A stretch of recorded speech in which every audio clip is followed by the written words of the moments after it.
বাড়িতে যখনই চিকেন নিয়ে আসা হয় না, সলিড যদি চিকেন নিয়ে আসে, মানে শুধু হাড় দিয়ে মাংস তো নিয়ে আসা যায় না, মাংসর মধ্যে সলিড চিকেন থাকেই।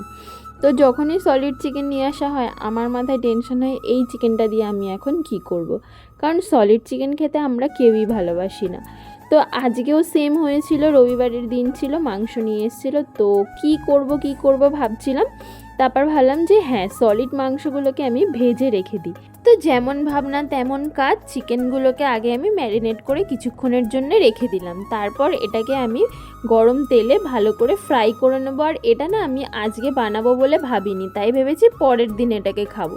যেহেতু আজকে রবিবার, তো মাংস তো এমনি খাওয়া হচ্ছে, তো এটা আর আজকে কিছু করব না। তাই আমি এই মাংসগুলোকে শুধু ভেজে রেখে দেবো, পরের দিন আমি এটা দিয়ে চিলি চিকেন বানাবো। কিভাবে বানালাম সেটা আমি আর তোমাদের সাথে শেয়ার করলাম না, ভিডিওটা আমি নিতে পারিনি।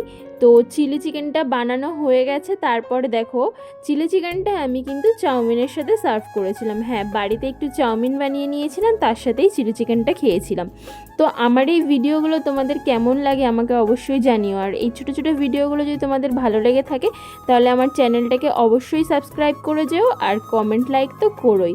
তো টাটা, বাই বাই, আবার দেখা হবে নতুন কোনো ভিডিওতে।